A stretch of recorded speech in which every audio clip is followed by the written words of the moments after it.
Hai, selamat datang di video yang terbaru. Kali ini saya ingin sharing mengenai alat bantu angkat.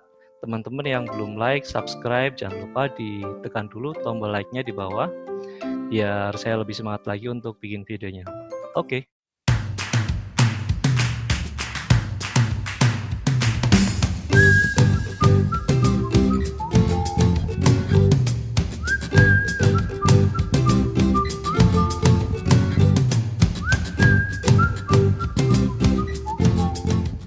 Di materi yang sekarang saya ingin sharing mengenai alat bantu angkat. Apa itu alat bantu angkat? Yaitu alat-alat yang biasa dipakai pada saat kita melakukan pekerjaan pengangkatan. Apa itu pengangkatan? Kita lihat di slide berikutnya. Pengangkatan atau lifting kita kenal sehari-hari itu adalah sebuah proses pergerakan material dari satu lokasi ke lokasi yang lain, di mana biasanya kita menggunakan alat-alat bantu, baik itu kren, kemudian alat aksesorisnya seperti sling, sekel, kemudian hook, kemudian ada sterling, ya, dan semacamnya. Jadi fungsinya lebih untuk memindahkan barang. Selain lifting juga kita mengenal istilah rigging, ya. Jadi rigging itu adalah suatu teknik pengikatan pada benda yang akan diangkat supaya pengikatannya itu aman, tidak ada yang merosot, nggak sampai jatuh, dan nggak sampai juga yang namanya sling tersebut putus. Di awal saya akan sharing dulu mengenai sling yang biasa kita pakai, yaitu ada webbing sling dan wire sling. Ini ada beberapa alat bantu angkat yang biasa digunakan. Kalau kita lihat di gambar di sini ada sling, kemudian ada rantai, kemudian ada alat-alat bantu juga, alat bantu angkat, alat angkatnya juga, ya. Secara umum, sling sendiri itu dibagi menjadi 4 macam, ya, untuk alat bantu angkatnya. Yaitu yang pertama ada tali serat atau fiber hook, kemudian yang kedua ada tali anyam atau webbing sling, yang ketiga itu ada tali rantai atau chain sling, yang keempat ada tali kawat baja. Di video kali ini saya akan fokus membahas hanya webbing sling dan wire sling saja. Kenapa? Karena dua sling ini yang umum digunakan pada pekerjaan konstruksi. Yang pertama, untuk webbing sling secara umum ada dua jenis, ada dua bentuk, ya, dari sebuah webbing sling sendiri. Yang pertama itu ada yang flat webbing sling atau webbing sling yang sering kita lihat dia bentuknya pipih. Yang kedua ada round synthetic sling, yaitu sling biasanya berbentuk bundar seperti ini. Jika teman-teman melihat tali anyam atau tali webbing, silahkan bisa dilihat. Pada tali webbing sendiri, kita melihat ada beberapa macam warna, ya. Jadi ada yang warna biru, ada yang warna kuning. Sebenarnya warna-warna tersebut itu bukan asal diberikan. Pada standar BS EN 1492, tali anyam diberi warna, tujuannya adalah untuk memberikan identifikasi sling tersebut memiliki kapasitas berapa ton. Untuk warna ungu itu dia memiliki kapasitas 1 ton, kemudian jika warna hijau dia 2 ton, jika warna kuning dia 3 ton, jika warna abu-abu atau silver dia 4 ton, jika warna biru itu 5 ton, jika warna magenta atau merah ini 6 ton, kemudian jika warna oranye itu 8 ton lebih. Nah, jika teman-teman mungkin lupa gitu, ya, tidak bisa menghafalkan warna-warnanya, teman-teman bisa melihat garis yang berada di tengah-tengah pada webbing sling tersebut. Jika memang dia garisnya hanya satu, artinya dia hanya memiliki kapasitas 1 ton. Ini bukan jahitan, ya, tetapi garis berwarna hitam. Jika garisnya dua garis, berarti sling tersebut 2 ton. Jika garisnya 3, berarti 3 ton dan seterusnya. Sampai total garisnya itu ada 10. Jika sudah lebih dari 10 ton, berarti sudah tidak ada garisnya atau polos seperti ini. Webbing sling sendiri juga secara bahan itu memiliki bahan yang berbeda-beda. Dilihat dari apa? Kalau misal kita lihat itu ada tagging pada sling tersebut. Jika tagging yang terdapat pada webbing sling itu berwarna hijau, artinya webbing sling tersebut berbahan nilon. Jika webbing sling tersebut berwarna biru, artinya bahannya itu polyester. Kemudian jika warnanya coklat, artinya webbing sling tersebut bahannya adalah polipropilen. Perbedaannya apa? Kalau misal kita lihat di sini, untuk yang bahan nilon itu dia tidak tahan terhadap zat asam dan kapasitasnya juga akan menurun ketika kita menggunakan dalam kondisi basah dan suhu pemakaiannya tidak boleh lebih dari 100 derajat Celcius atau minus 40 derajat Celcius. Untuk yang warna biru atau yang berbahan polyester, dia tidak tahan terhadap zat-zat alkalin atau zat-zat yang basah, tetapi dia lebih tahan terhadap minyak dan suhu pemakaiannya sama ya, antara minus 40 sampai 100 derajat Celcius. Artinya kalau teman-teman yang bekerja di tempat-tempat yang banyak terdapat minyak, mungkin di area migas, itu biasanya menggunakan yang bahan polyester. Kalau yang terakhir yang polipropil ini labelnya coklat. Untuk yang label ini dia tidak tahan terhadap zat white spirit, silen, dan metacresol seperti cat, thinner, aspal ya. Tetapi dia tahan terhadap tadi asam dan alkalin. Jadi ini adalah opsi yang ketiga jika memang teman-teman tidak bisa menggunakan yang bahan nilon maupun bahan polyester. Pada webbing sling sendiri juga terdapat informasi yang tertera pada webbing sling, di mana di dalam informasi tersebut ada nama pabrikan, kemudian ada panjang sling, kemudian ada standar yang digunakan, kemudian informasi penggunaan WLL ya, baik itu menggunakan teknik vertikal, basket maupun choker. Kemudian apa sih sebenarnya perbedaan antara WLL dan SWL?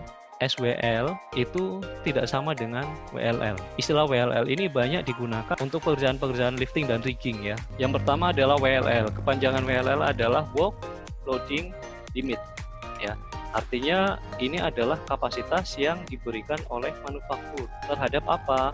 Terhadap lifting gear yang mereka keluarkan atau yang mereka produksi, baik itu berupa shackle, webbing sling, wire sling, dan semacamnya. Sehingga ini tidak sama dengan SWL. Nah, sekarang kita bahas SWL. SWL sendiri kepanjangannya adalah Safe Working Load ya. Kalau kita lihat rumusnya, SWL ini adalah WLL yang dikalikan dengan safety factor. Artinya supaya mendapatkan SWL ini, sebuah sling yang sudah ditentukan oleh manufaktur kapasitasnya itu harus dikalikan dulu terhadap safety faktornya. Sebagai contoh, ketika kita menggunakan sling, anggaplah kapasitasnya ini adalah 10 ton. Sling ini jika digunakan secara langsung dalam posisi lurus seperti ini atau membentuk sudut hanya 0 derajat, ini dia mampu menahan sampai 10 ton. Tetapi ketika sebuah sling itu digunakan membentuk sudut seperti ini, di sini terjadi ada sudut yang terbentuk di sini.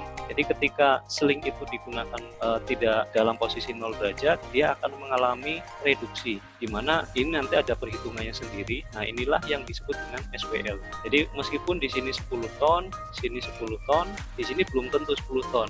Bisa saja hanya mampu sampai 5 ton. Ini nanti tergantung dari sudut yang dibentuk. Mengenai sudut ini akan kita bahas di video yang berikutnya, jadi teman-teman silakan tetap stay di channel saya. Pada webbing sling sendiri, teman-teman direkomendasikan itu menggunakan packing atau proteksi. Jadi packing atau proteksi ini pun manufaktur ya, jadi sudah diproduksi oleh pabrikan.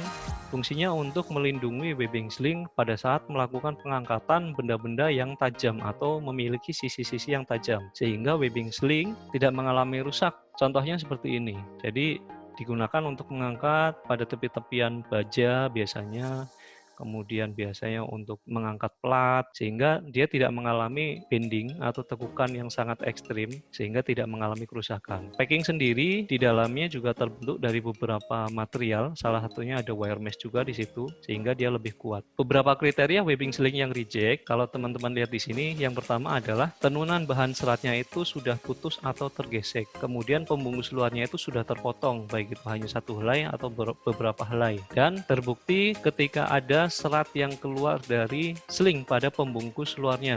Atau kalau misal teman-teman menggunakan yang flat webbing, ini ada potongan melintang sebesar 2% dari lebar slingnya. Artinya jika teman-teman menggunakan webbing sling dengan tebal itu 10 cm contoh ya, kemudian sudah terpotong sebesar 2 mili, artinya itu sudah masuk kategori reject. Nah, ini yang dimaksud dengan 2%. Ini ada beberapa contoh kerusakan yang terjadi pada webbing sling. Contoh terkena asam, kemudian mengalami potongan ya secara melintang, kemudian mengalami puncture, jadi strukturnya sudah keluar, abrasi, kemudian terbakar ya, melting atau terkena percikan las, atau termasuk juga tagging yang sudah hilang. Ini juga masuk ke dalam kategori reject. Termasuk terkena UV atau terpapar sinar matahari terus-menerus, ini juga mengalami yang namanya kerusakan. Dan macam-macam ya. termasuk juga salah satunya ada damage eye atau pada ujungnya itu mengalami kerusakan. Saya tambahkan sedikit mengenai tali rantai atau chain sling. Jadi teman-teman yang menggunakan tali rantai perlu diperhatikan bahwa kekuatan sebuah tali rantai itu terletak pada satu mata rantai saja. Jadi ketika salah satu mata rantai tersebut sudah rusak atau mungkin sudah rapuh, maka ya sudah, satu rangkaian chain sling tersebut akan putus. Yang harus perhatikan apa? Teman-teman pada saat melihat chain sling, periksa pada salah satu mata rantainya apakah terdapat tulisan G8, T8, CA8 atau C8. Jika teman-teman menemukan rantai sling dengan tulisannya G70 atau 70 saja, atau T7 atau CA7 atau C7, maka sling tersebut tidak boleh digunakan untuk pekerjaan pengangkatan atau lifting.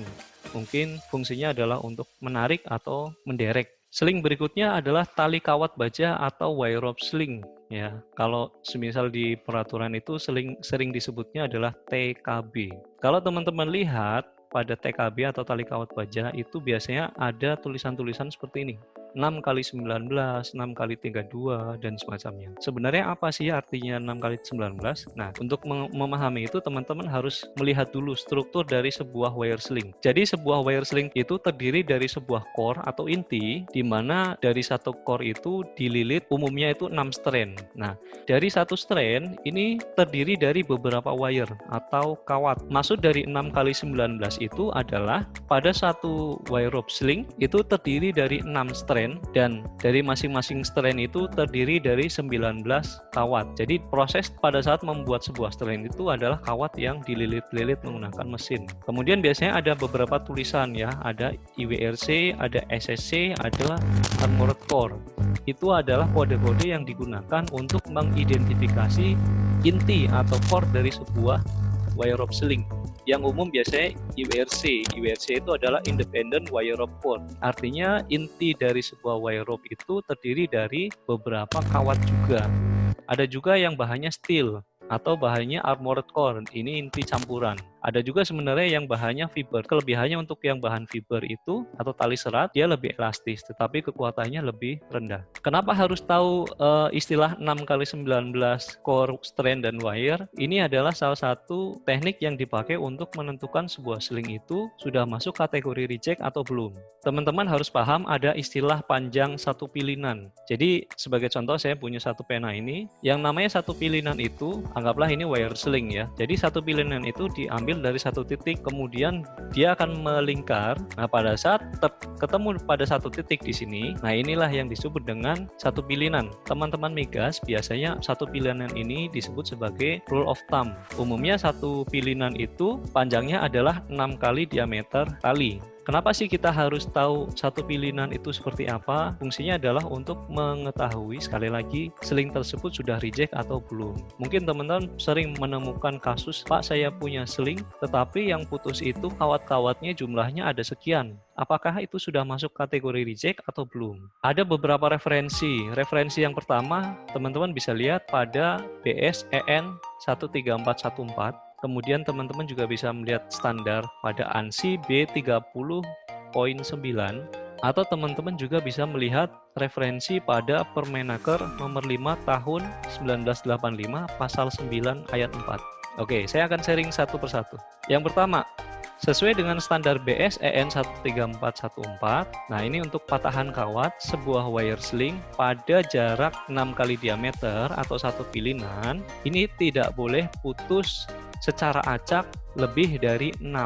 Artinya semisal menggunakan dalam satu wire sling itu kan ada 6 strand. Pada strand pertama, strand kedua atau strand yang ke-6, jika dia putus secara acak jumlahnya ada 6, itu sudah masuk ke dalam kategori reject jika teman-teman mengacu pada standar BS. Atau misal dalam satu pilihan yang putus itu cuma 3, tetapi lihat dulu di sini, jika yang putus lebih dari 14 dalam jarak 30 kali diameter, atau ini bisa disebut juga 5 pilihan, maka ini juga sudah masuk ke dalam kategori reject. Ya, jadi jangan senang dulu, wah cuma 3 yang putus, tapi ternyata pada 5 pilihan itu yang putus sudah lebih dari 14, mungkin 15, maka itu juga sudah masuk dalam kategori reject. Berikutnya ada kriteria yang lain, yaitu kawat yang putus jika terpusatkan atau berada pada satu strand. Kan kalau tadi kan random ya, kawat putus secara random jumlahnya 6. Sekarang kalau terpusatkan atau berada pada satu strand, jumlahnya ada 3 pada satu pilihan, itu juga sudah masuk ke dalam kategori reject. Baik, jadi kalau BS ini memang lebih ketat. Nah, sekarang kita lihat referensi yang lain. Kalau di ANSI B30.9, untuk kawat 6 kali 19, 6 kali 37, kriterianya itu jika terdapat 10 kawat yang putus secara acak dalam satu pilihan atau 5 kawat dalam satu pilihan, ini sudah masuk dalam kategori reject. Jika kita mengacu pada ANSI memang sedikit lebih longgar ya, artinya dalam satu pilihan dia diizinkan boleh putus sampai 10, sedangkan kalau British itu hanya maksimal 6. Tetapi jika kita mengacu pada ANSI, kalau misal yang putus berada dalam satu strand, yaitu maksimal adalah 5 kawat. Kalau di British tadi maksimum adalah 3. Ya, jadi memang di British lebih ketat untuk requirement-nya. Jadi teman-teman yang proyeknya pada proyek-proyek migas atau tambang yang kliennya adalah perusahaan dari British, biasanya dia menerapkan British, maka harus lebih berhati-hati dalam menggunakan sling. Lalu bagaimana jika kita mengacu pada peraturan Menteri Tenaga Kerja nomor 5 tahun 1985 pada pasal 9 ayat 4, di situ tertulis bahwa tali baja ini dilarang digunakan jika terdapat kawat yang putus, aus, atau karat sesuai dengan ketentuan berikutnya. Di sini ada 4 kriteria, yaitu pada sling 6 kali 7, 6 kali 19, dan 6 kali 37. Sama yang terakhir 6 kali 6, 1. Semuanya sama pada panjang 50 cm atau setengah meter. Nah, jika kita lihat di sini, contoh saya ambil yang A. Ketika saya punya sling 6 kali 7, artinya pada satu sling ada berapa kawat di situ? Ya, tinggal kalikan saja 6 dikali 7 sama dengan 42. Artinya jika teman-teman punya sling 6 kali 7, dalam satu sling itu terdapat 42 kawat. Yang core ini tidak dihitung, ini hanya dihitung strandnya saja. Dari 42 kawat ini, tidak boleh ada yang putus lebih dari 12%-nya. 12% dikalikan dengan 42 hasilnya adalah 5,04. Artinya, jika teman-teman menggunakan sling yang 6 kali 7, itu tidak boleh ada yang putus pada jarak setengah meter, maksimal adalah 5 kawat atau 5 wire. Dan seterusnya, nanti silahkan teman-teman hitung sendiri untuk yang B, C, D, dan E. Prinsipnya seperti itu. Jadi jumlah kawatnya dihitung dengan cara dikalikan. 6 kali 19 totalnya berapa, kemudian 20%-nya berapa. Contoh maksudnya seperti ini, saya punya wire sling 6 kali 7. Kemudian saya melihat ada yang putus-putus nih, beberapa yang putus. Kita lihat, kita ambil sampling salah satu. Di sini ambil jarak 50 cm atau setengah meter. Kemudian kita hitung berapa yang putus. Ada 1, 2, 3, 4, 5, 6. Jika ini sling 6 kali 7 sesuai dengan peraturan Menteri Tenaga Kerja, karena dia yang putus sudah lebih dari 5, di sini artinya yang putus sudah 6, berarti sling ini sudah masuk ke dalam kategori reject. Ini ada beberapa contoh kerusakan yang lainnya. Ya, jadi tadi cara untuk menghitung broken wire, kemudian kink wire ini juga sudah masuk dalam kategori reject, kemudian abraded atau worn wire, kemudian popcore. Kalau ini intinya itu sudah keluar, jadi kalau intinya sudah keluar dari strandnya, itu jelas sudah masuk dalam kategori reject. Kemudian kerusakan yang lain ada korosi, kemudian ada lagi terkena panas, ya seperti ini. Kemudian mengalami bird caging. Nah, ini teman-teman hati-hati. Pada saat menggunakan sling yang mengalami bird caging, itu ketika digunakan dia akan menutup rapat. Jadi ketika dia tertarik, terkena beban, dia akan tertutup rapat. Jadi tidak terlihat adanya kerusakan. Tetapi pada saat dia tertutup rapat, dari 6 strand biasanya tidak terpakai 6-6-nya karena dia sudah mengalami deformasi. Dari 6 strand bisa jadi yang terpakai hanya 2 atau hanya 3 atau bahkan hanya 1. Pada saat menggunakan sling yang sudah mengalami bird caging, jangan heran kalau tiba-tiba slingnya langsung putus, ya, karena yang dibebani hanya satu strand. Ingat, termasuk juga jika ada fitting ya atau ferrule yang sudah rusak, ini juga sudah masuk ke dalam kategori reject. Baik, itu untuk video saya kali ini mengenai sling. Semoga teman-teman bisa mengambil ilmunya dan semoga bermanfaat. Jangan lupa sekali lagi ditekan tombol sebelah kanan ya, ada subscribe, di like, komen ya. Saya sangat menunggu komen-komen dari teman-teman. Jika ada pertanyaan boleh komen di bawah. Insya Allah jika saya ada kesempatan saya akan balas. Kita akan diskusi pada kolom komentar di bawah. Terima kasih, saya tutup. Wassalamualaikum warahmatullahi wabarakatuh. Selamat berpuasa semuanya. Tetap sehat di masa pandemi seperti ini. Bye.